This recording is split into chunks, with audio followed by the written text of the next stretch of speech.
Got it. So creativity. You know what we didn't do last time was define creativity. So I've been thinking about that kind of off. There's Martin. Been thinking about that sort of off and on all week of how would you define creativity? And as we often do with definitions, I began thinking like, of what is it not? And I remember from kind of late elementary school, my son remarking once that creativity wasn't real. It was people's excuse for not being smart. I said, what do you mean? He says, you know, every time somebody fails a test, it's like, oh, I'm creative. I was kind of appalled. And I said, you don't think creativity exists, Mr. Son of a painter? It's like, look at your father. And he sort of stopped and thought, and he goes, yeah, I guess. So, but it is true that in at least in US schools, that is kind of a standard pushback against not doing well on standardized tests or something, to say, my child, I don't think kids do it, I think it's parents say, my child is so creative, they can't possibly pass a math test. And it kind of might be true, and it kind of might not be true. And then I remember this book that someone gave me when I was in high school. I think it was called Games for the Super Intelligent, meaning I could never read that book because it's such an obnoxious title, right? I mean, you can't read it if anyone's watching it. But in the introduction, they had like examples of how the super intelligent are you know, disserviced by the school system. And they had an example of a high school kid in a physics class. And the physics question was, how do you determine the height of a building using a barometer? And I guess there's some sort of physics formula with air pressure at the top and air pressure at the bottom. And according to the book, the kid was so smart and so advanced that he instantly saw the correct way to do the problem and rejected it because he was so advanced and so bored. And so he gave two other solutions. One was to take the barometer up to the top of the building, drop it, and then using the formula for the speed of a falling object, get the height that way. And the second method was to find the building's superintendent and say, hey, if you tell me how tall your building is, I'll give you this nice barometer. No, that's using a barometer. Right. Well, because that was the instructions, was you had to tell the height of the building using a barometer. Mm-hmm. So you either drop it off and get the speed of a falling object, or you use it as a bribe. And there's kind of two ways to look at that. One is you can say is like, wow, that is an amazing kid, A+. The other is to say, he knew perfectly well what I was asking for, or what the teacher was asking for, and couldn't do it. And this was a sort of Hail Mary attempt to somehow get credit anyway. And I mean, does it matter?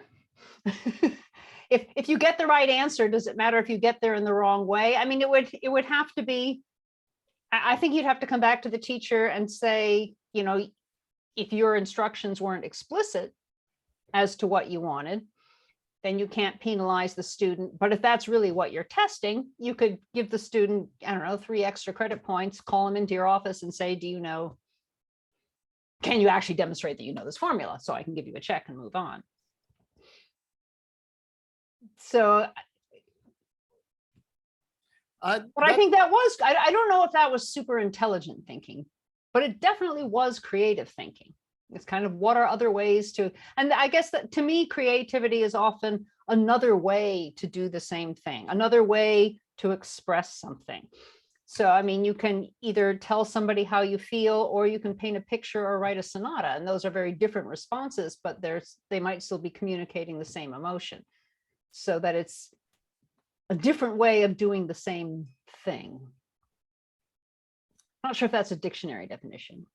No, but it brings up some good points. I think if that teacher wanted to have them do the whole thing with the barometer, number one, was that something that they studied? Here's how to use a barometer to test the height of something. Well, I don't think it would be on the test if it hadn't been something that So, They did.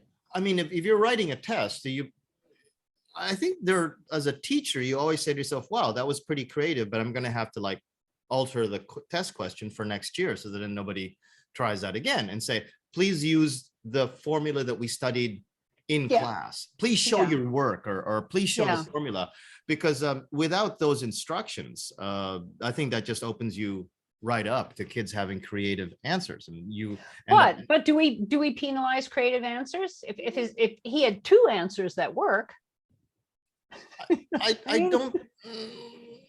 There's a lot of things, but what sort of overall, I don't mean to hog the discussion, but overall, your story reminded me again of my point from last week, that are we trying to teach or foster or work around issues like creative thinking and critical thinking when we're trying to do it within the framework of a 19th century, 18th century educational system? So look at that.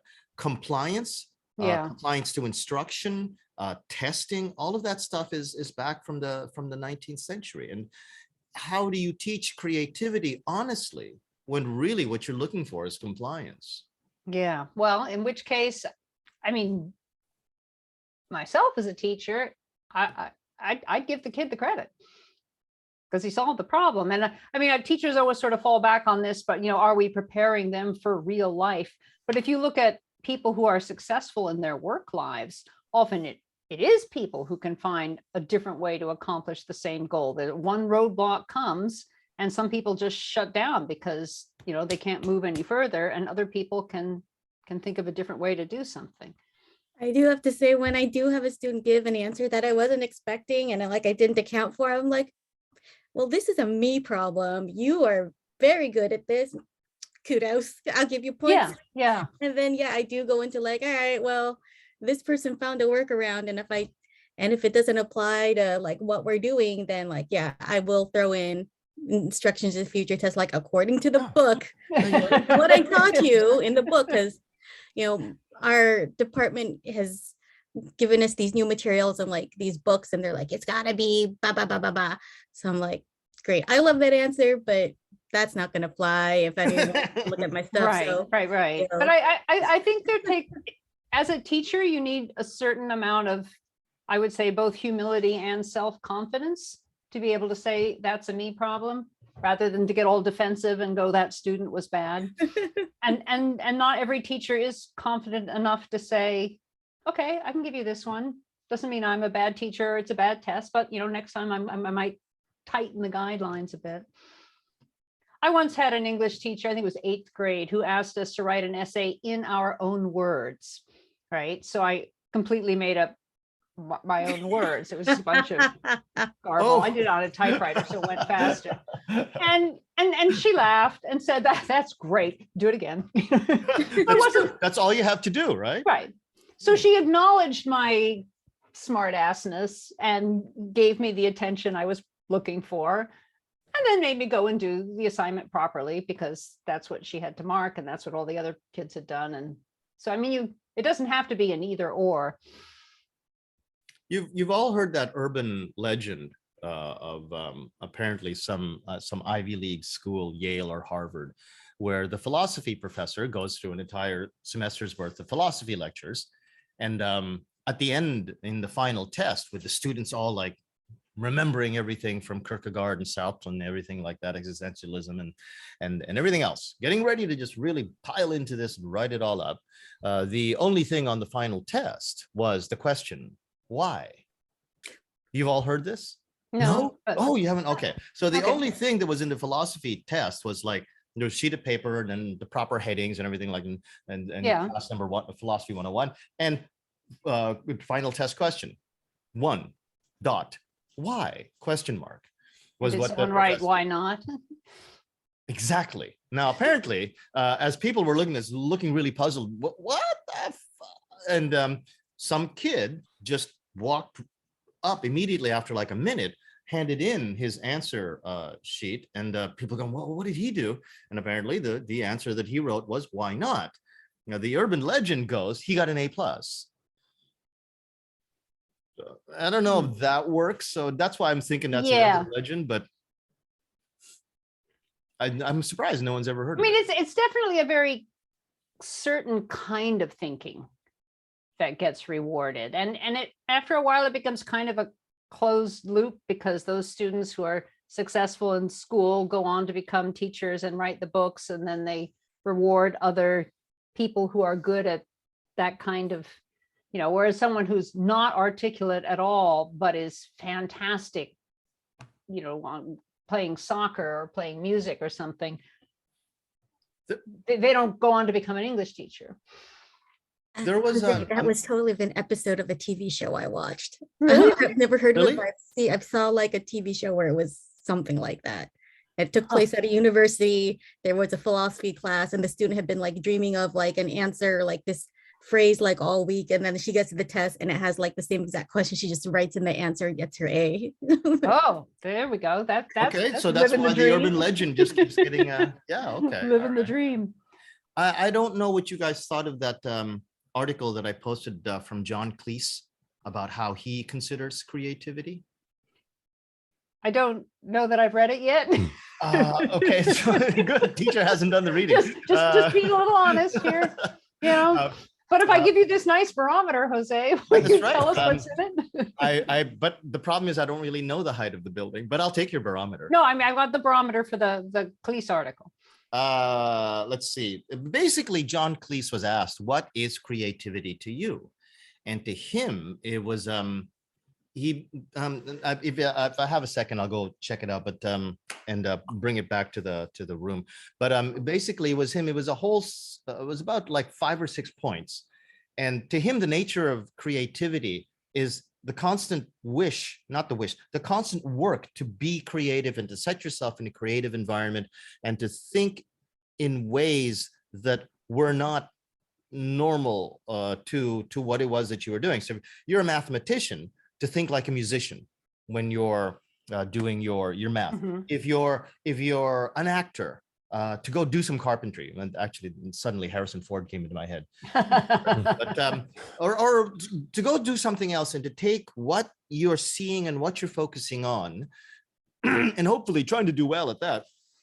Totally separate thing, and then thinking, how do I bring that into what it is that I'm actually trying to be creative about? So you're trying to look at things in different ways, and using that as a way to see different things and being disciplined with yourself, thinking I need to be creative. So to him, it was a mix of discipline and a mix of opening yourself up to different things. So I'm going to go look for that Okay. link now. So that would mean that you're not always being creative when you're solving a problem. To him, that is always being creative. To him. But I mean, if you're a mathematician, you wouldn't always want to think like a carpenter or a musician, or why did you study math? I mean, I don't know how he'd answer that, but if to be creative is good and to be creative is to not do things in the normal way, why would anyone be teaching anything the normal way? I mean, I think you need I can answer that. too. Okay. I can answer that because just or at least from my own point of view, not from what John Cleese said. I remember when I was studying photography, and one of the great mentors of photography for a special style of photography called zone photography, which is the photography style that Ansel Adams used. It's a guy named Fred Picker, and he was really good at teaching. Not the world's greatest photographer, better than me, but not the world's greatest photographer, but a really great teacher. And what Picker would sort of try to instill into his followers, because we were followers of a newsletter that he wrote. This is way back in the early 80s. There was no internet then. It said, you have to master the physical techniques before you can become creative. So the analogy was dark rooms in photography. How well do you know your camera? Can you operate your camera in the dark? Do you know where all the dials are? Do you know if you're at this F setting on the lens, or if you know you're in this F setting on the lens without even looking at the lens, because you have to be able to move really quickly. And then different lenses have different feels. Do you know how to manipulate film in the dark without being able to see, because you have to be in a dark? But you'd have to do that like someone who knew a camera, not like a musician or a carpenter. I mean, you couldn't just take a hammer and smash your lens. I mean, at a certain point, you have to learn the skills of your field exactly. So before you branch out. Right. So exactly. My point is that whatever it is that you want to be really good at, if it's math, if it's photography, you have to know the technical aspects of everything that you're doing before you even try to be creative. You have to know you have to know how to swing a hammer properly so you don't smash your thumb. Not only that, but you have to know how to hit it so that then you can get it in 2 strokes, bang, bang, and you're finished. I've seen carpenters do that. And then you can start thinking about creative ways to do joists, creative ways to do supports, Right. creative ways to work with recycled wood. But if you don't know how to work with even the basics, then there's no point in being creative. And yet we do ask beginning level language learners to be creative, even though they haven't mastered the language. I'm going to shut up for a while because I realize I'm talking. Okay. And I didn't even, I had, okay. Martin, define creativity for Yeah, us. Martin, please stop me. For creativity, Yeah. I think a lot of the people in the book, especially who use definitions of creativity, they rely on what Sir Ken Robinson says in that TED talk about creativity being kind of the creation of something that has value. I know the reasons why that TED talk is very, very popular. I think it's the most popular TED talk of all time, or one of the most popular TED talks, but I completely disagree with him. Because putting value on what somebody creates doesn't necessarily mean that it's a creative act. For example, if a child is making something, like my daughters, for example, playing with clay or Lego or something, what they create, whether they can say it has value or not is up to them. How would a 4-year-old define value? But there's a lot of subjectivity brought into it. I could say, this has value to you, but does it have value to me? Who gets to define that value? And so who gets to define that sense of creativity? I also think, based on the argument kind of discussion that's been going on so far, there's a strong case for establishing, the level of skill that you need to have in a particular field, so that you have those, the rules of thumb, the heuristics to rely on. And then you use the creativity when those heuristics, when those rules of thumb that you normally rely on are no longer working. Okay, what do I do now? Well, maybe I can rely on the skills that I've gained from somewhere else. One of the most famous examples that people always come up with is, for example, Steve Jobs. When he was at university, when he was at, I think, Reed College or somewhere, he took a course in calligraphy. And so actually he couldn't take the course until he was expelled from Reed. He dropped out for failing grades. But once he dropped out, he was able to audit classes.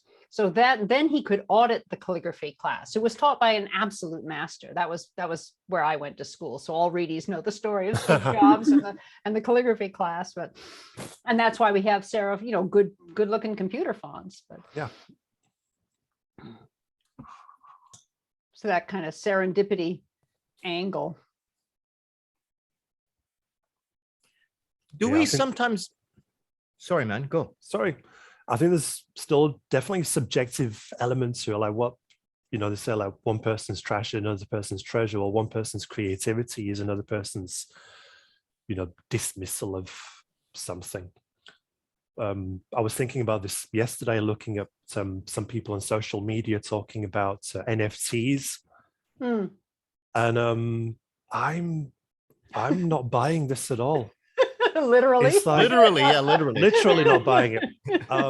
Partly because, like, I've read a lot about, the kind of the some people's argument is that NFTs are a disaster for the environment, that one NFT transaction uses about as much, I think about as much electricity as the average American household uses in a fortnight. Oh, wow. And NFTs have existed for about 2 years, but they now have about the same carbon footprint as, I think, Sweden or Norway, and that's growing. Wow. But putting that to one side, a lot of the stuff that people are spending all this money on is just pixelated drawings, this type of thing I was doing when I was 15 or 16. And I'm thinking, is this, yeah, I can see that it might be artistic, but why would you spend so much money on this? And, some people might see it as, an act of creativity, but at the moment, I'm still not with those people who see it that way. Well, and is creativity something you define yourself as you're creating, or somebody else comes along later and dubs it creative or not? I remember standing in the Van Gogh Museum in Amsterdam looking at some of his work, and we could, a lot of people around are speaking English. There's one person talking about, oh, his limited color palette is so creative here. And my husband's murmuring in my ear, he was dirt poor at the time, and those were the cheapest paints. And he painted with the only colors he could afford. It wasn't that he didn't want the nicer colors, but he couldn't buy them.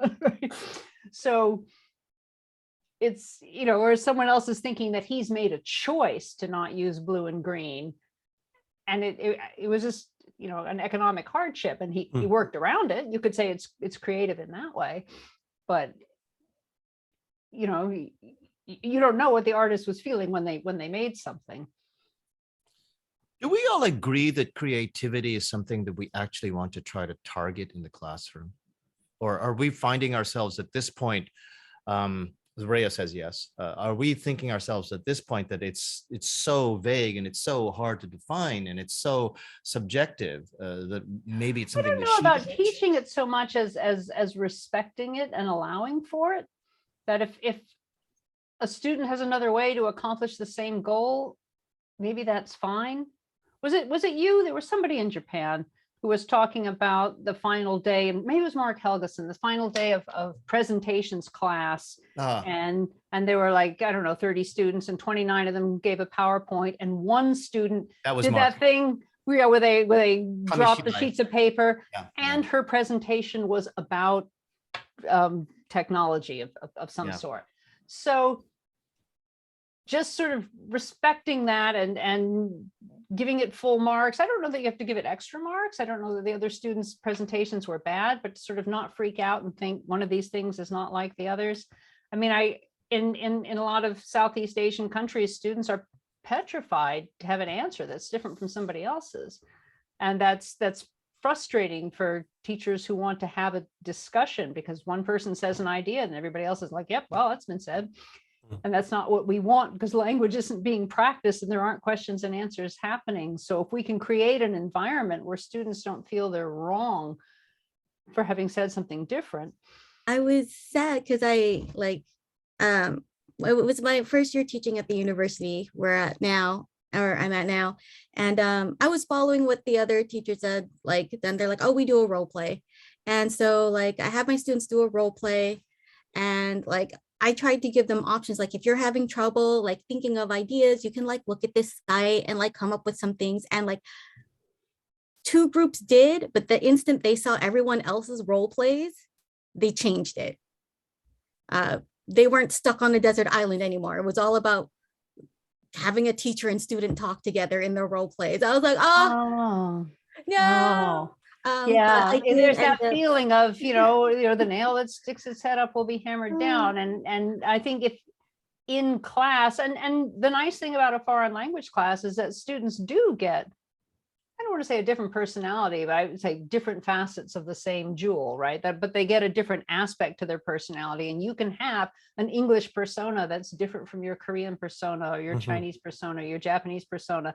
And if that person is sort of allowed to have an idea that's different from his or her group, that's a really nice thing. And they might not get that in other classes, but I think that's where it's hard as a teacher, because it's definitely harder to grade 30 people with different answers than it is to grade 30 people with one answer.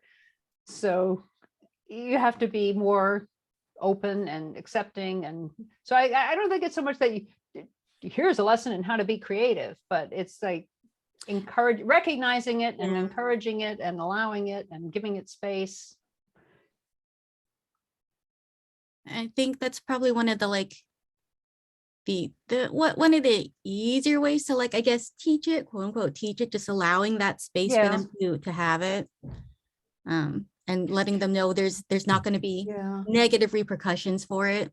When I taught academic writing with primarily Asian students at the University of Hawaii, so we were about kind of 50-50 Japanese, Korean, and then, 4 others of just, one Switzerland, one Tonga, but pretty much Japanese and Korean. And, doing this process writing where you brainstorm and then you outline your first draft and a second draft, and they'd get so stuck on the brainstorming because they were already thinking, well, I'm going to need this list of ideas for my essay, and they would kind of fail before they started, and they would get 3 ideas and in 10 minutes, and so I moved to, and I think one of the chapters mentioned as sort of a classic exercise of I use socks. You put them in groups, everybody has a sock. How many uses can you think of for a sock? And so it can be, a necklace or a necktie or a bandage, or, and then with that kind of low stakes, anything goes, they'll come up with 40 or 50 ideas. So we get their ideas and we classify them somehow, like which of these are all related to the environment and recycling, or which is an idea that you think everybody has, which is an idea you think nobody has, and think about audience. So we do some kind of classifying, and then we throw it away, and we do not write. And I would do one of those like clockwork every week. I think the second one was 10,000 eggs have been delivered to your classroom by mistake. What are you going to do with them? But by the end, because we'd done so many of these low stakes, think, organize, I could do something, I could play, I branched out into things like music. I had this bit of didgeridoo music. This ancient song is telling a story. What's the story? And students would write a narrative. And one of my final exam writing questions was, sometimes when you're driving along the side of a highway, you see one shoe on the side, but never 2. Propose 3 reasons why you see only one shoe, and then say which is the most likely. It's very kind of TOEFL structure of give several reasons and then choose one. And no hesitation, they'd sit down and they'd write and they'd hand it. And I know if I'd asked them to do that at the beginning of the term, they would have just frozen and thought, what? So in that way, I would say I was teaching creativity, or at least teaching them to allow themselves to be creative, because and then when we had quote unquote real essay topics, and on the real TOEFL, I could say, hey, if you can think of 50 things to do with 10,000 eggs, I'm sure you can think of 15 things to do to clean up pollution in your city. But we had to practice the creativity part kind of separate from any high stakes assignment that was going to have to be written and graded. So I'm reading Ria's chat, but I got bifocals, so I got to do Okay, this. I'll read it. How Okay. can student-centered learning not involve creativity is something I wonder. Mhm. Yes, it takes time to nurture. But and I think that's why it falls to us, the language teachers, because we have language, right? If the history teacher stops and fosters creativity, maybe it's taken away from their history or getting too far afield. But there's nothing we can do in language class that doesn't involve language, whether it's thinking or reading or listening or writing or speaking. So I think that's why a lot of the life skills and 21st century skills and whatnot wind up in language class, or in our case, in second language class. I would hope that these things are happening in Japanese class in Japan and in Korean class in Korea, but do I want to ask that question? They might be, but I don't know who else is a full-on part-timer like me here. We as part-timers don't get the really juicy sort of seminar classes and high-level third-year classes with the kids that scored highest in their language rankings. We get the remedial classes and we get the mandatory classes. And so we see the great majority of students, and these are kids who probably are not really into English, where you might be able to do something like this. And to be honest with you, the kids that I see, the classes that I teach, you don't have the time to deal with this, because you're still trying to teach construction of the passive voice. You're still trying to teach the difference between of and to and stuff like that. And you could try, and you don't think more creativity or more allowance for creativity would give some of those students the motivation they've never had before? I think if you're a really creative teacher and if you're really devoted to it, you'll find a way. But I don't think we should be expecting all teachers, considering the amount of pressure on them to get through the curriculum, to be able to do that kind of creative teaching, that the focus on creativity that it really needs. So you'll get some people that are really good at it and they can do it. But I think most people will have a hard time doing it because they see, quite rightfully, that they have a lot of work to do. Can every student be equally creative? Can they? Can they? Potentially can is the answer is yes. As a can. Really? I think they Because, can.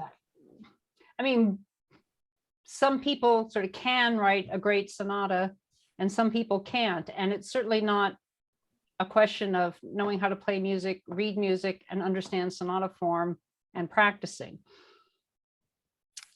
So there is something that is innate.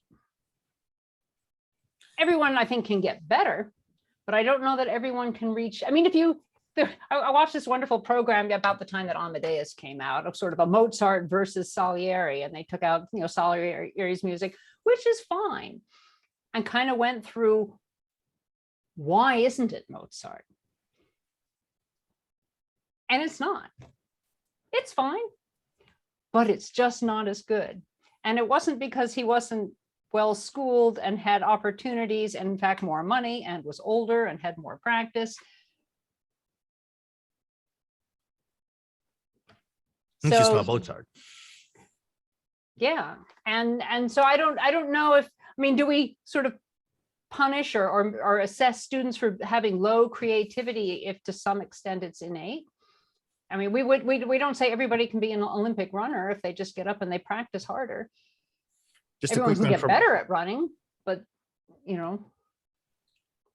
Just a quick one from Ria in the chat. She says, Oh, I can actually talk now. Oh, So sorry about okay, that. good. There you go. There you go. Well, I just want to say, like, for example, what I'm thinking about is doing a presentation or a video project.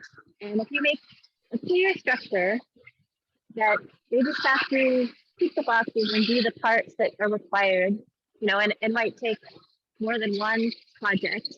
Like, I think as long as you grade effort as most important, like following the rubric that you set out and making sure they understand what it is, it doesn't mean that they have to be perfect in their sentences, or if they're making a film, it doesn't have to be like an Academy Award level. But I think that the benefit is the process of going through that changes their personality on the level of motivation, confidence.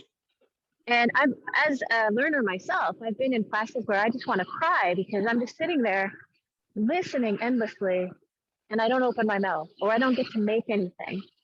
And I don't want that for my students. So yeah, that's what I mean by, like, anyone can be creative. Maybe there's the definition of what is it, like, are we going to teach painting in a language class? No. Well, maybe we will.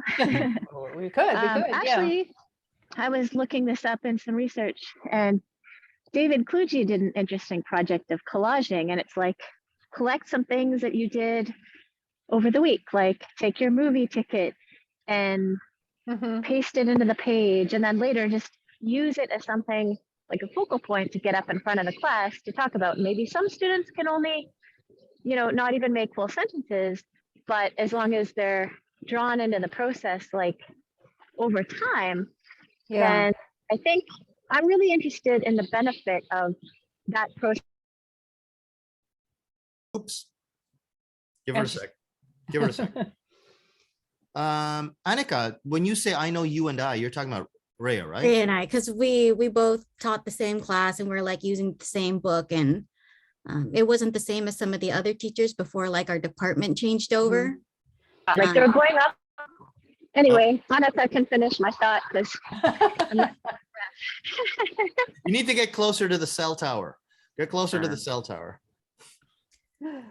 But yeah, like I worked closely with Ray using these books that the other professors weren't. And yeah, it was like I don't want to say from like day one, it was like lowering that affective filter, like Mhm. because we know the students were like, oh my gosh, I've been hit over the head with grammar and vocab like every single day. And one of the first things we tell them was like, okay, we need you to fill up this space with writing. You're going to use this space and fill it up with writing. I don't care if your spelling is bad. I don't care if you get the grammar. What I need you to do is just fill it up and answer the question as best you can, right? So we start building that confidence. And then by the end of the semester, we get to those creative video projects Mhm. where it is a rubric and they have to follow these certain things like, oh, make sure your video is so long in time and, um, work together with a partner and like, don't just copy like a scene. You need to like find a way Yeah. to make your, if Yeah. you're going to do a movie, how are you going to fit this movie you're copying into 3 minutes? Right. So like there's some things there to kind of limit them, but it kind of opens them up. Right. Because And I do agree on grading effort, but not on only effort. I remember we had this, we had a, Well, we it didn't was say like a all new the teacher. effort. So Yeah. you're still like grading and grading, or even just on a really basic level. Like I've seen videos of Jose's class, and it's so creative because it's all about, and this is a skill, like mostly we teach speaking, at least Annika and I have been.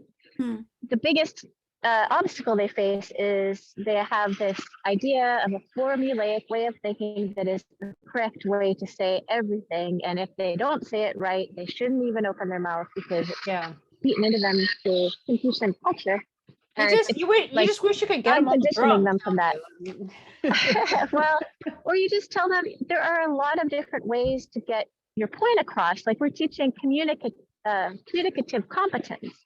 And the more that you practice actually communicating, your grammar improves, your vocabulary improves. And like, of course, we also have different techniques, but I think as long as the thrust of the class is about engaging the student in a way that they're involved in creating meaning, that's creative. Like Yeah, they can yeah. actually be creating projects, but just the act of communicating, I think, is very creative. Should Like be. it's fascinating. Should be. I think in the class, Sorry. no, go ahead. Be careful of what you're stepping on.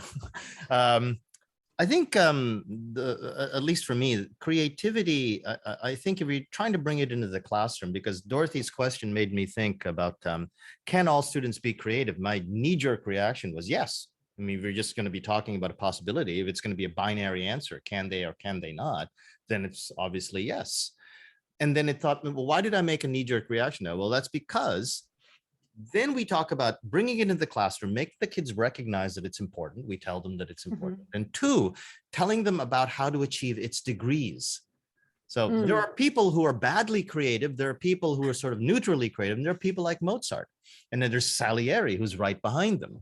Yeah. But where do you get, where do you get that sort of Mozart level to get to the next level? And, you're only Salieri where you're good, but there's Heidi. You get to that point where you're like Mozart. Well, that's where the practice comes in, and that's where we teach. But see, I think the Teaching difference between Salieri and Mozart, I don't think can be taught, or Salieri would have had it. So I think anyone can get up to maybe Salieri minus. But I do think there are levels that painters who aren't Picasso level are not Picasso level because they didn't try hard and they didn't work at it, and you can look at Van Gogh paintings that are pretty weak. And even though he's Van Gogh, and do I think every student can be creative? Yes. Do I think they can all be equally creative?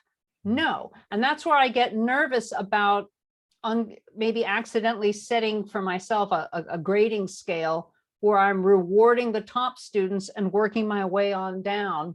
And some students are not going to be able like if the fastest runners had A's, we wouldn't give the slowest runners F's, would we? So. But isn't that okay? I mean, let's say your grading scale in your head, because I kind of think of it this way too. At my university, for better or worse, they have an S grade. which is above the A grade. So you get beyond A plus, then you can give it. Yes, I know. I've been through this whole thing with my It's own like the mind. Japanese video games where they're like, you can get S rank. And I'm like, why? It's true. And even theater seats in Japan, there are the double A theater seats, and then there are the S seats. So this is actually for like a thing. special That's or superior. Now superior? let's Okay. not get into that, but let's say just there's a top level. You can make it A plus, okay, and then Yeah. there's everybody else at A, and it's just a number, it's just a letter. So there's your top grade of students where you could say, or let's talk about everybody else below. So from D or E all the way up to A or A A. You're thinking that's my normal ranking of students, and those are the kids that worked hard, and those are the kids that mastered the vocabulary and all the targets of the classroom. And then you've got those students that just showed the Mozart extra. So they mastered everything. They mastered all the technical aspects that you asked them. They came to class, blah, blah. Plus, there was just something in their recipe, in their secret sauce that made them the Mozart of your classroom. There's nothing wrong, I think, with acknowledging the fact that some of these kids are just a little bit special, just like you would acknowledge that Salieri did his work and he was acknowledged in his society. He wasn't tormented or anything like that. He wasn't, what's the word I'm looking for? Anyway, he got his due. It's just that he was awfully jealous of Mozart because Mozart was better than him.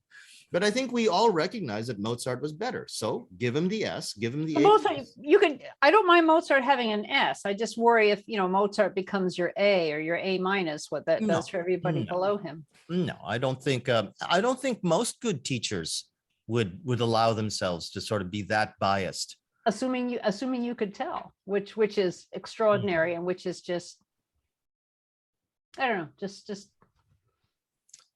Heidi, how are you? What do you think? Hi. No, I'm just Give you the jumping floor. in here kind of raw. So we're I was debating thinking of- creativity. Can it be taught? Okay. And the then I question was was, thinking of not Mozart versus Salieri, but Mozart versus Beethoven.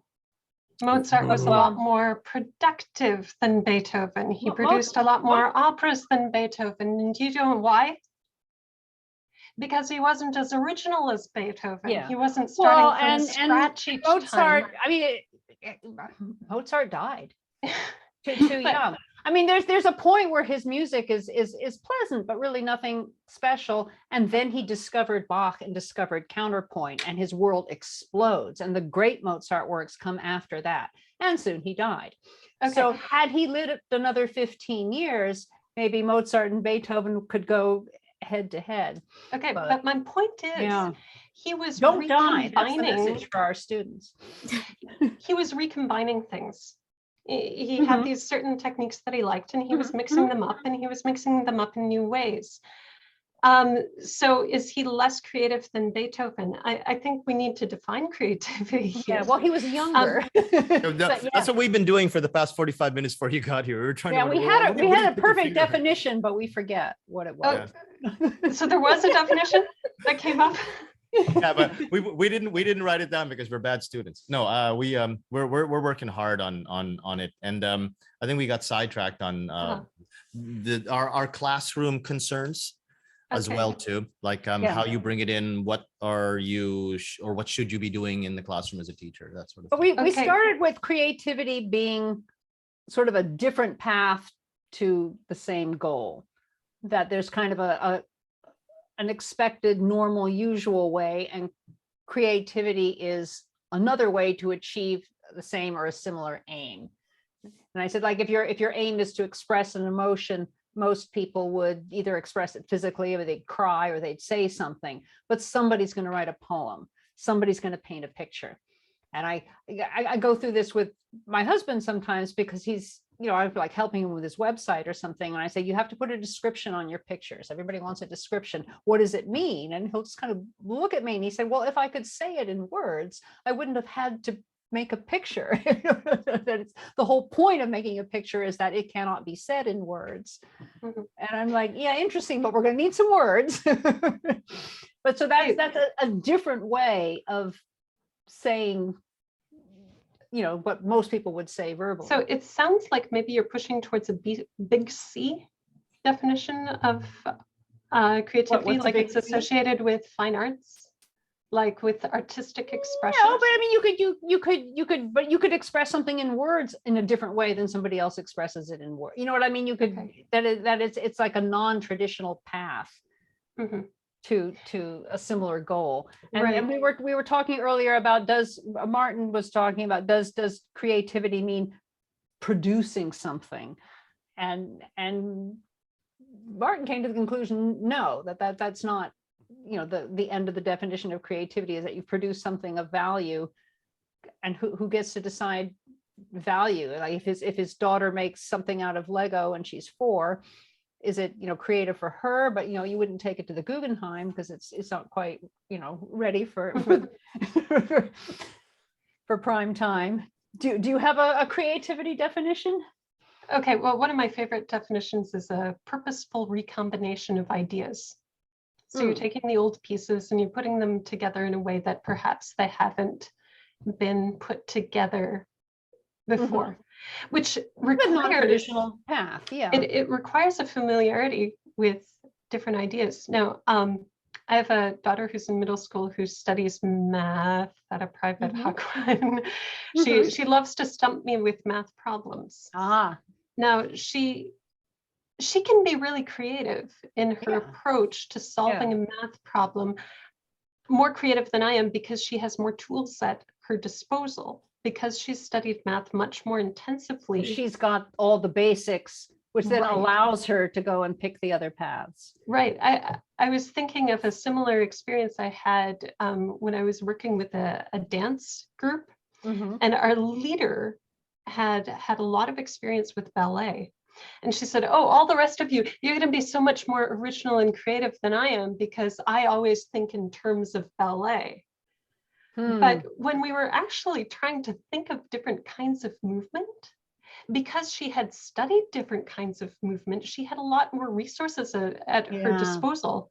And she was able to, recombine a lot more ideas than the rest of us. If I can go back to my point about Fred Picker, that's exactly what, you weren't here, Heidi, at the time, but I was talking about this photography teacher that said, master the technique, master the technical aspects of everything, master your plie, master everything. I don't know much about ballet, but when you know your techniques, then you can apply them creatively. When you know ballet, then you can start going to pop locking and you can go to hip hop dancing. Although Ria was saying in the chat that even beginners at a second language can be creative with language from the beginning, but they don't have to learn all their plies and their. No, they don't. But I think if you wanted to put down a blanket statement, it is much easier to see the potential if you know all of the bedrock of what you can do. That's why some of the best pop singers have had, opera training. Annie Lennox knows exactly what her voice can do because she's been pushed by her operatic background to know exactly where the notes are. And yeah, you have raw talent as a raw singer, as a rock singer, as a pop singer. You have that kind of intuition about it. But wouldn't it even be better if you actually took that kind of operatic training, that kind of knowledge of what it is that the voice can do, and then what your voice can do? And of course, you can do them concurrently. I mean, you can work on your creativity and your English at the same. I mean, you don't have to finish one and then move over to the other. No, you don't. No, you don't. Hope. I hope not. Yeah. So Ria and Annika, it sounds like you have some experience with slipping creativity into the type of class that would perhaps not normally have as much creativity in it. What are some of your subversive techniques? Don't have to be subversive, but what and if students aren't used to that, how do you kind of sell them on the value of what you're doing? Where, I mean, they've spent 17 years getting the right answer, and then you turn up and say, no, it's enough, just write for me, fill the page with words, I don't care if you make a mistake. I mean, it must kind of blow their minds a bit.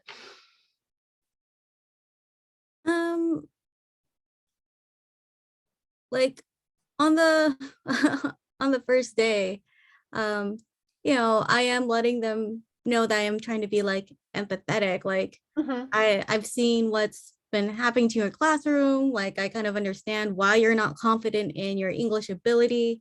And it's kind of like, letting them know, like, I think Rhea mentioned in the comments or in the chat, like letting them know like we believe in them and like we know that they can do better. Because a lot of them just come in with this like, I can't, Wow. I can't. Like I'm bad at English, I can't do it.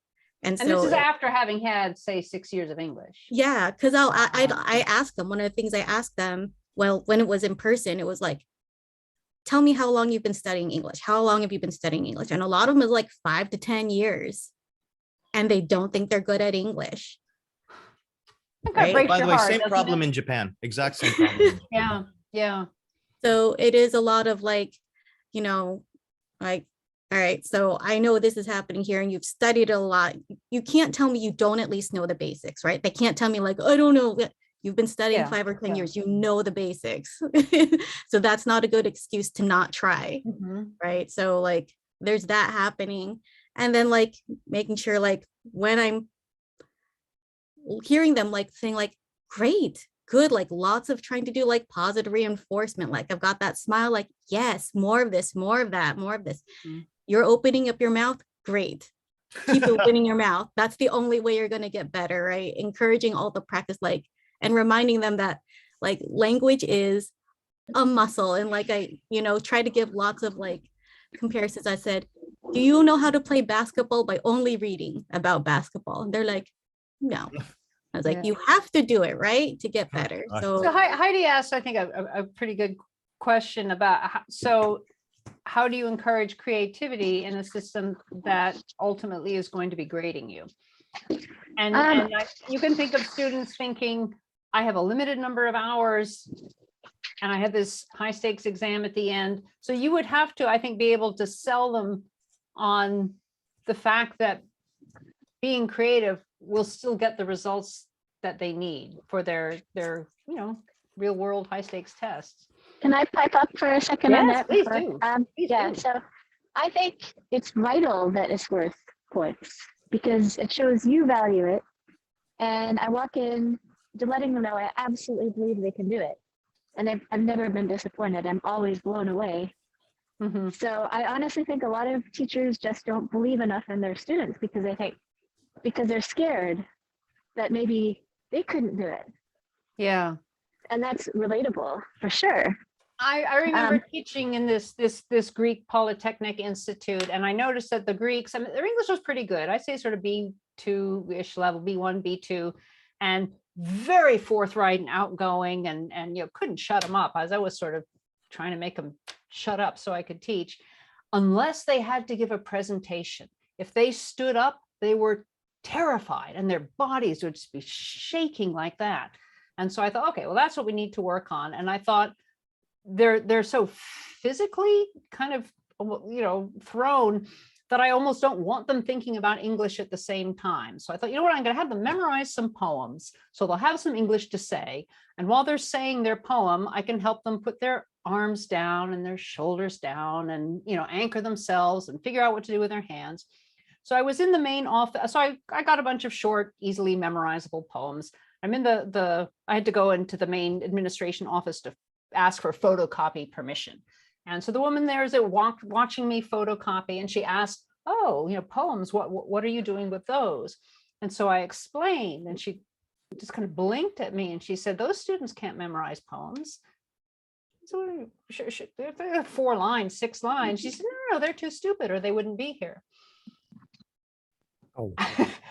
I said, oh, well, That's a really good point. That's my lesson plan. And so I had no idea my students were too stupid to memorize a poem. So when I gave them the poem, they did a fantastic job with it. You should have heard them reciting The Raven and, Eleanor Lee, which they love. They love a good Maudlin Poe something. But in Greece, you take these national exams and you are told what institution you go to, and you are told what major you have. I had one girl who very similar too. right, and this one girl was really depressed that she had to be an electrical engineer, and I said, well, what did you want to study? And she said fashion design. And I was going to say, well, see, they're really close. Very similar. And just think, like, we can influence someone possibly in a moment for making a choice like that, going one way or another. And I thought there must have been a whole slew of teachers, even the office administration, who didn't know any of these kids personally, was convinced that their lack of ability and intelligence and creativity, those students must have felt it too at some point, right? You know, so when you say you believe in your students, that must make such a before I difference. have to go.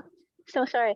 So I think readers theater, which is what you were doing, is a wonderful way to embellish presentation skills. But Annika and I just finished teaching a class this past semester where we had students do 6 presentations in the semester. This was not our choice. I actually would have preferred slightly less, but it reminds me of a few years ago myself when I was like, okay, I'm doing lots of leadership. What I need to do is presenting.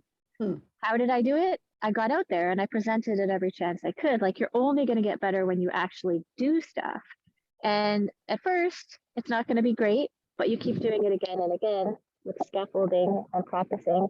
So, and I think it's more effective when they get to design the content themselves because it's coming from what they really want to say and they don't have to say it totally perfectly.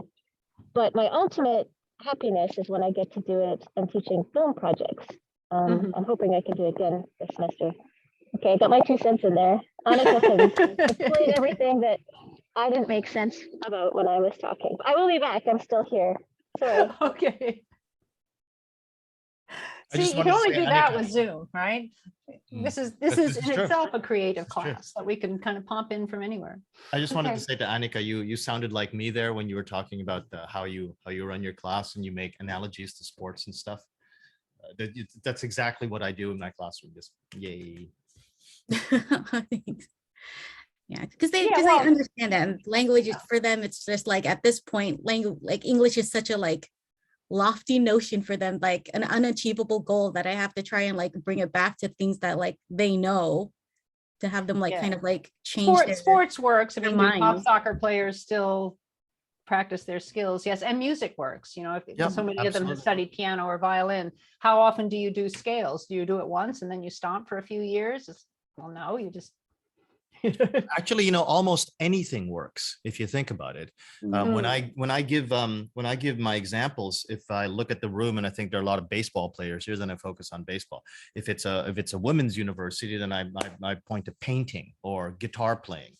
If it's a mixed bag, I can even talk about cooking or well, literally child rearing. The more you do it, the better you can get at it. And you think about, I don't know. I peaked and went down again.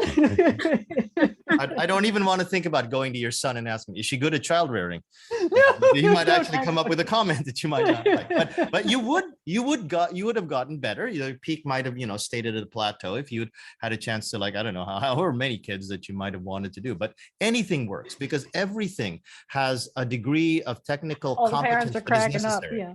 Yeah. A degree of technical competence that is necessary. And that's what I think, again, going back to where I agree with Heidi on that one. And we are pointing at it too, that technical competence is required as the bedrock for your creativity. So do you, with students, directly address creativity and say, here is creativity on the rubric. I want you to be creative. I mean, do you tell them that they're being assessed on it or that you consider it important? And do you give input on how they might increase their creativity? I guess when I did the writing brainstorming exercises, I don't think I ever used the word creativity. I was just talking about having many ideas quickly and easily. But that was, sorry to interrupt, that was labeled a creative writing course or not? No, academic writing. Academic writing. Okay, in my classes, I emphasize solving the problem. You have to be successful. Now, I had a student a few years ago, and this incident just keeps popping up in my head as we're discussing evaluation and creativity. It was in a teacher training course, and she was giving a listening lesson. And she took a really creative approach. Her techniques were not techniques that we had discussed in class. And I wanted to encourage her to be creative. I gave her feedback on her lesson plan. I wasn't sure whether it was going to work or not. But I let her go ahead with it. She tried it and it didn't get the students involved very much. And then she was really disappointed with her grade when the grade came back. And she was kind of in tears when she came to me, and she said, what I've learned from this is that creativity doesn't always work. This episode lives in my memory. And Well, I'm and wondering she's not wrong, but we all know that sometimes traditional lessons don't work either. I mean, sometimes Right. your lessons just don't work for, I don't know, sometimes they just don't. I mean, you can go in with a very traditional lesson and have it flop, and you can go in with something a bit edgier and have that flop. I mean, Right. I think the what she should have taken from that is sometimes lessons don't turn out how I thought they would. Mm. But I it's gotta not go because try of again. creativity. Yeah, right? yeah, I don't yeah. think. I wanted to ask everyone. I mean, I'm 60, so I don't know if I remember my my high school days that well, but I don't remember unless it was labeled creative writing or obviously drama or something like that. But Mhm. in my language arts classes in social studies in the years that I spent in junior college, university won't count because that's sort of a different way of thinking there. But I don't remember any of my high school classes explicitly saying creativity is on the rubric. But I Mm. do remember my teacher saying to me, wow, that was really creative. Well done. So they acknowledged it. But and now we're talking about, like a generation and a half, maybe 2 generations in terms of educational theory and Yeah. educational thinking, but they never acknowledged it in terms of the rubric. And yet we still have, like people like Dorothy and me and in our age group, people who are creative and people who went through that whole sequence, understanding the importance of creativity. Are we putting too much of an effort in saying, oh, we've got to focus on this in the classroom? And then But by that's what that, I was like, saying before about not so much explicitly teaching it as acknowledging it and giving it space and not penalizing it. So you said if your teachers, if you were creative, recognized it and gave you positive attention for it. I don't know if this is a good example or a bad example, but I know when my writing really improved. I had a problematic relationship with the English department in my high school. I had kind of a problematic relationship with the whole high school. I might not have technically graduated. So by the time I was a senior, I had offended every teacher in the English department over a battle to get out of one of their easier classes. And so I wound up taking a freshman comp down at the community college. And so I'd walk down, it was a walking distance from my high school. So I go down, take this freshman comp class.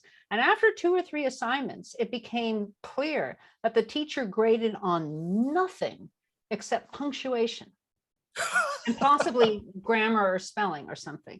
Well, I'm very good at punctuation. That is one of my skills. So knowing that I could write anything and I was completely safe as long as my commas were right, I went all over the place, and my writing it was like too far, and it was really stupid and too conservative, and it was really boring. But by the end of that course, I'd kind of found a confidence and a voice because there was that safety net for my grade. My grade was always going to be an A. Given that my grade was always going to be an A, I could take chances in form and in content and whatnot. And that was, I don't know if that was deliberate on her part or that was an accident or that was the only thing she knew how to check for. But if she had been commenting on my structure and my organization and my creativity, I would have pulled back more, I think. So I was just kind of having that freedom to mess up and go too far and think, oh, that works. And like, what? Didn't come out so well. It makes me think of that. I think I've told this story before about when I do my writing classes, I grade on quantity, not quality, especially at the very start. And I think I told everyone that story about that kid that just wrote, I like chocolate, I like bicycles, I like baseball, I like blue socks, and just all the way down. And he got 300 words. And I told him, that's really cool. I've never seen anybody do that, but you're going to write this again. So we're back to that point before about you know, pushing the rules. Yeah.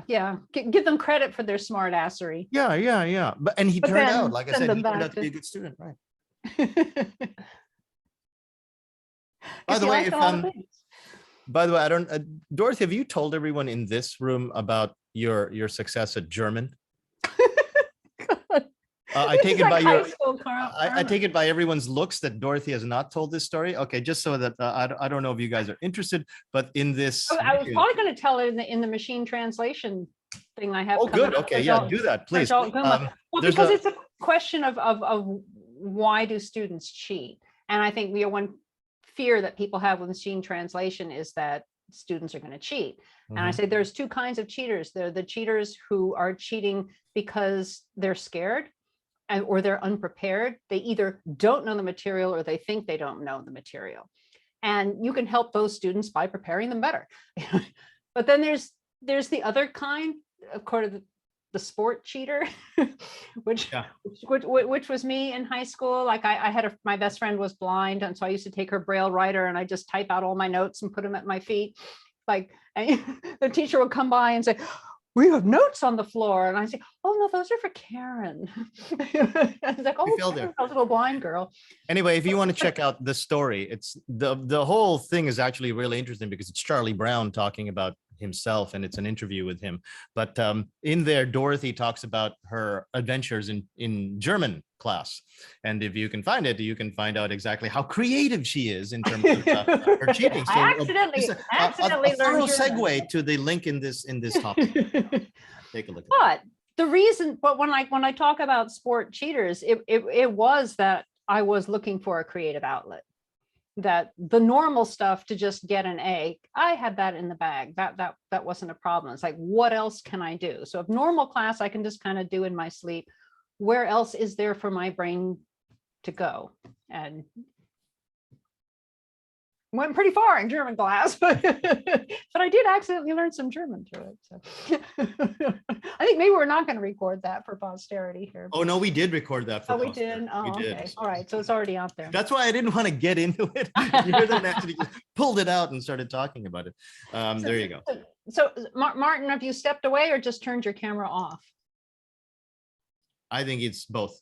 Both. Oh, because I know he's got young kids, so I was going to ask. But Heidi, for your daughter, when you say that she's got a math brain, what do you see in her that you would call creative? And then what do you as a parent do with that? Like, how do you encourage it or recognize it, or do you leave it alone and let it blossom? Or Yeah, I think there's a lot of leaving it alone and letting it blossom. Yeah. Gosh, Yeah. especially when she was practicing the piano when she was younger.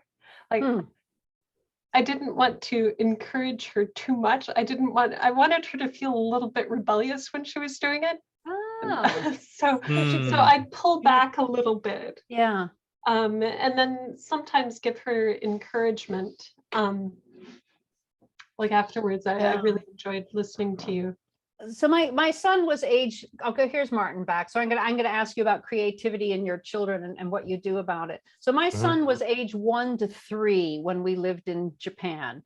And I mean, I only have one kid. As far as I know, he was perfectly normal. But there was a point at which he liked to pretend that he was a gray cat or a gray kitten. And he would only eat his food if we put it in a bowl on the floor and called it cat food. And then he'd eat his food that way. And I mentioned that to my parents, and my mom just cracked up and she said that my older brother and I and my younger brother had all gone through cat stages where we had said that we were a cat. And I mentioned that once to a Japanese parent.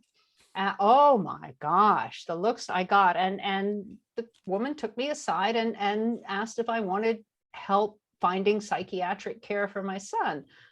And I said, no, he's just a kid. He's just playing. It's just imagination. And they did not, nobody was okay with your kid pretending to be a gray cat. And so, and I think kids are sort of equally imaginative in any country, but it's like, do you allow it or do you not allow it? So Martin, how old are you? 4 and 8. 4 and 8. Oh, okay, so you got the differences there. So when you see creativity in your kids, do you leave it alone or praise it or? Definitely praise it. I think probably because my wife and I are both quite artistic as well. My wife probably a little bit more than I am. So for example, until very recently, they've just taken the building away, they're going to knock it down. But we had a small kind of studio in an old bus station. And we'd take the kids there sometime, and we'd be painting, and the kids would be painting as well. And, you know, you see their little creations, and we'd give them a lot of encouragement for whatever they did, because they're just taking random, you know, brush strokes and painting whatever is in their head. But, you know, whatever the end result is, they can tell you what it really means to them.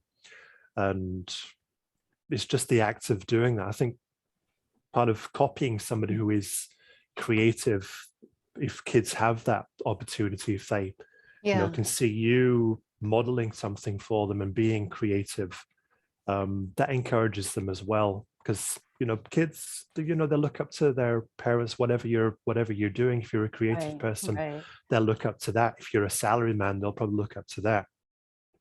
And a lot of kids get music lessons, but at least as I remember my early music lessons, not a lot of that is creative. That's very much accuracy focused, right? Yeah. Getting the notes and even the interpretation. I think it wasn't until I was in university and I switched from piano to harpsichord that we even had discussions on how I might want to interpret phrasing. Do you want to phrase over the bar line or at the bar line, and what they mean and what they feel like? And what my instructor said, that's really your choice as a player. And it's like, I think up until then, nothing had ever been my choice as a player.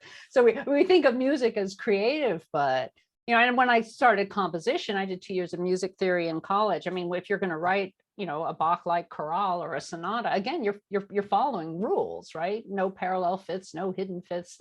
So the creativity doesn't come until a lot later. But with art, if kids are safe to make whatever mark they want, and you're not going to come over and say, no, you shouldn't have that here, and you call that perspective, then they will wind up probably with better results eventually. Heidi made the comment that one thing she does with creativity is that she bankrolls it, that if her kids want art supplies or that she'll pay for it. And that is a powerful message. I mean, my son learned pretty early on that if he asked for a toy, the answer was no. If he asked for a book, the answer was yes. So of course he'd ask for a book because he's going to get that. And then he'd cut it out with scissors and make a toy out of it. Now that's creative. It would have been, but yeah. So there you go. My son, artistically not creative at all.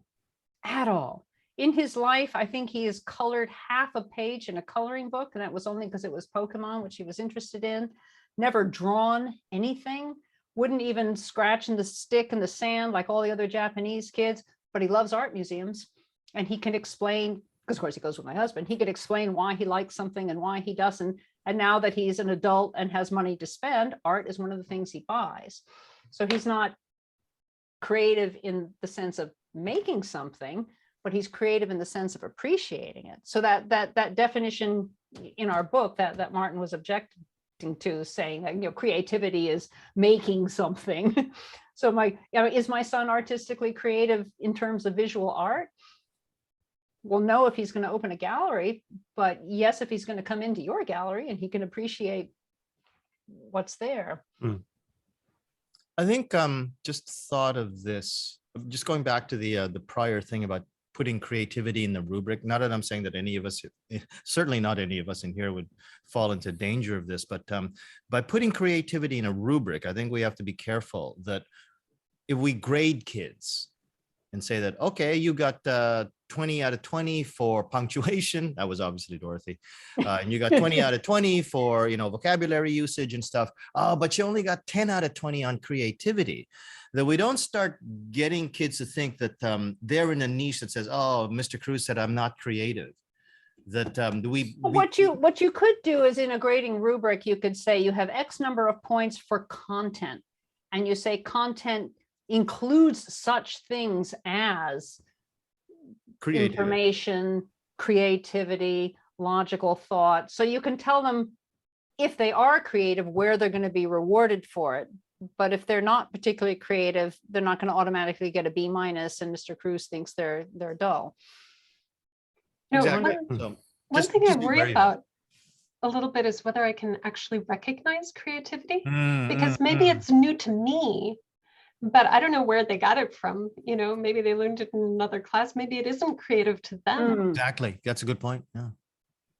I remember praising a student in Morocco for the most creative turn of phrase. Oh, this is really astounding. And the whole class cracked up. And I was like, what? And they're like, it's a direct translation from Arabic. It's like, oh, like everybody knows this. It's cliche. And I said, well, good news for you because it's fresh in English. So bring it on over. Use it again. Use it again. Use it again. We don't have this yet. But yeah, is it creative just because it's new to you? But in it's like, yeah.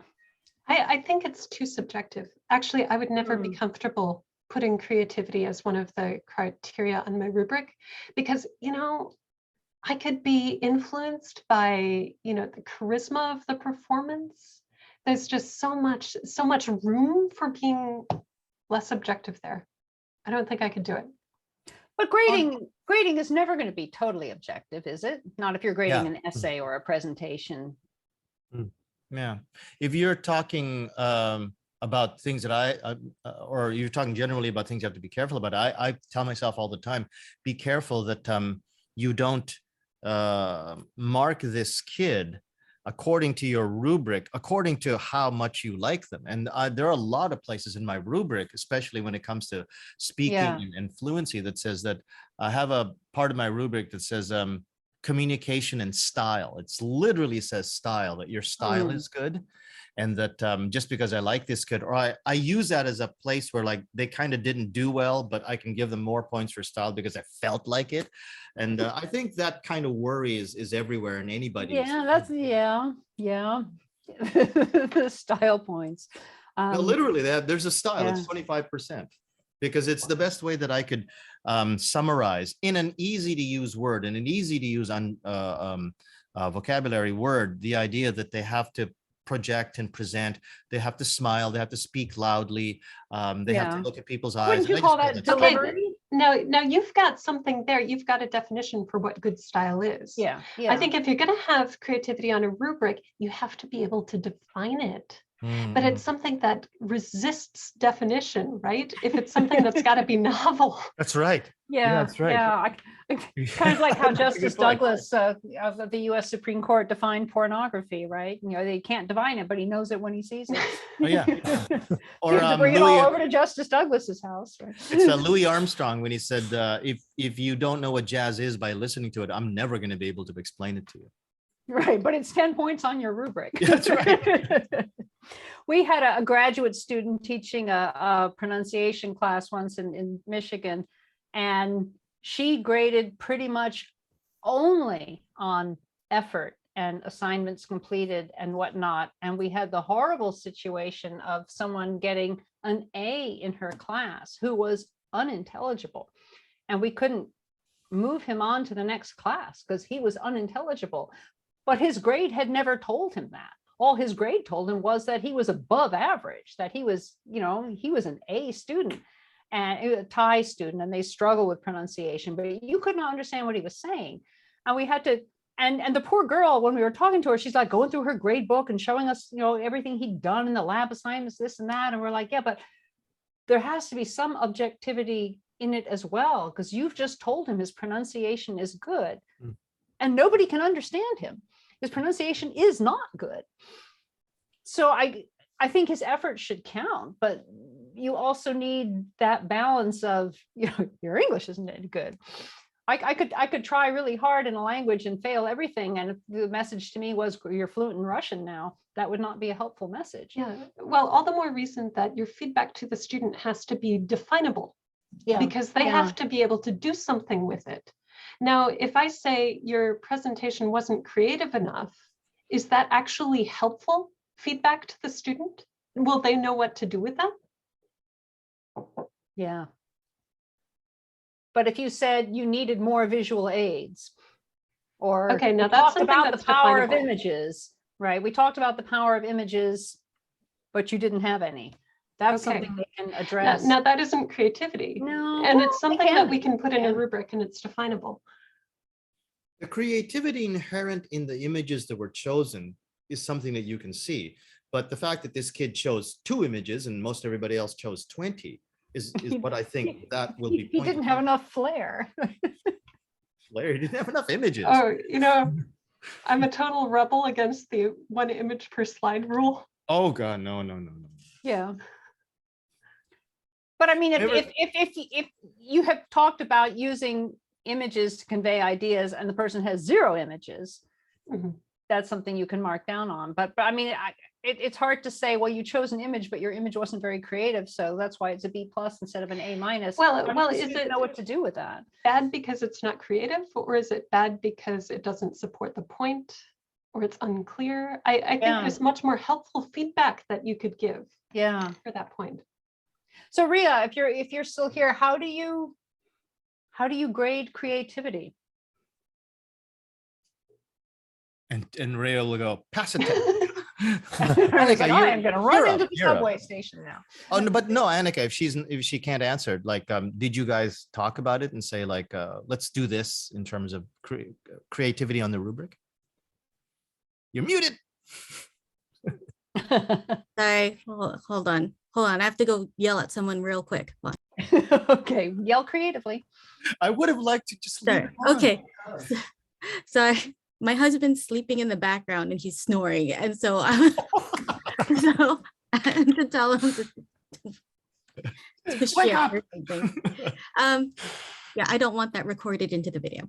This is- So when it,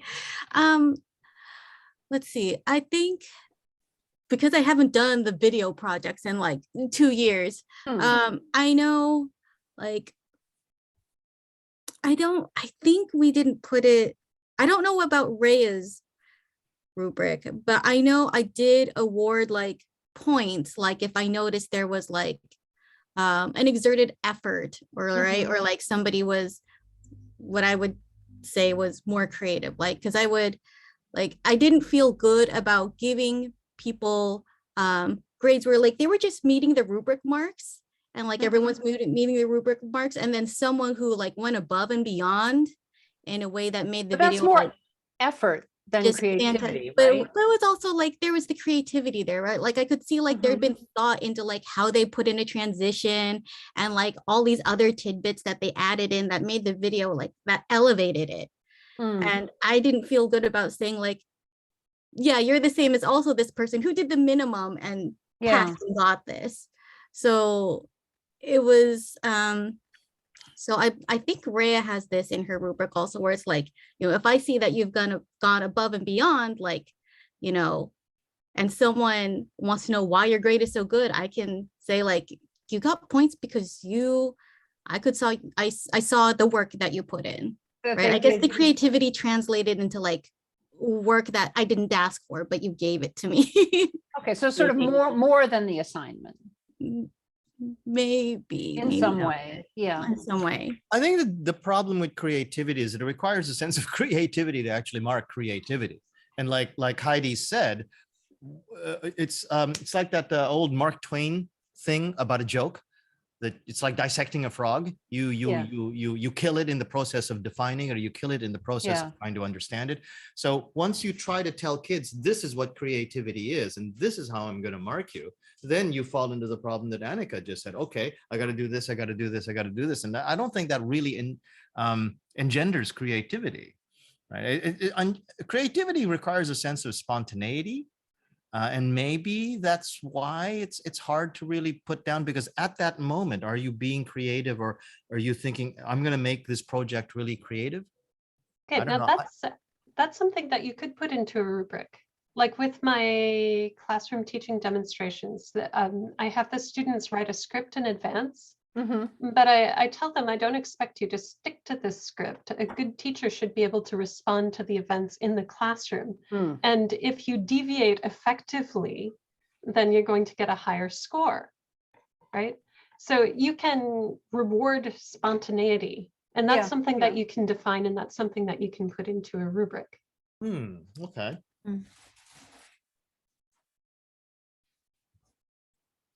Well, we'll have to get Ria to say maybe in the forum, how do you handle the assessment piece of a creative task, and if a student Mhm. comes and says, I got a B instead of an A, or an A instead of an S, or whatever comes next. Yeah, actually, I kind Where of like was that. I not creative enough? How do you explain that? I think the maybe nobody Annika's asked. approach is a very useful one. Like Mm. if you create benchmarks, this is what it means. You can define what it means to meet To meet the expectations. benchmark, but then if But something then extra, somebody does something that goes beyond, and then there's not a pressure for you that you have to give the S mark for every category. right? But if somebody surprises you in some way, there's room for that. Yeah, yeah. I want to say it was purposeful in that way because Mm. I didn't want students to be like, I wanted the option to like Mm. recognize students. But without everyone feeling obligated to put Yeah, something like undefinable because in if they're there. not good at those things, or if like I haven't developed that thing in them, like that's not their fault necessarily. And they shouldn't be punished for it, but you still want to reward those who do the extra. Right, Yeah. and we're both working in the Korean context. You have the national grading curve that you have to follow too, right? Yeah. So- Online. Since COVID, we've been able to do absolute grading, but yeah, usually there's like a curve most Oh, times when we're God. offline. Yeah. A national one. Yeah, basically. And our universities get downgraded if we don't follow it. So it's pretty important. And Yeah. I quit teaching a certain class at the university here that I used to sub for over a required class grade curve. And it's like, I have 30 students, which is not even statistically significant. I can't tell when I walk in how many of them are going to fail. Maybe none of them will fail. And then how does that wreck everybody's grade? I mean, it seems so wrong. It's like, if I've done my job, surely you could have a term in which they're all successful. Yeah.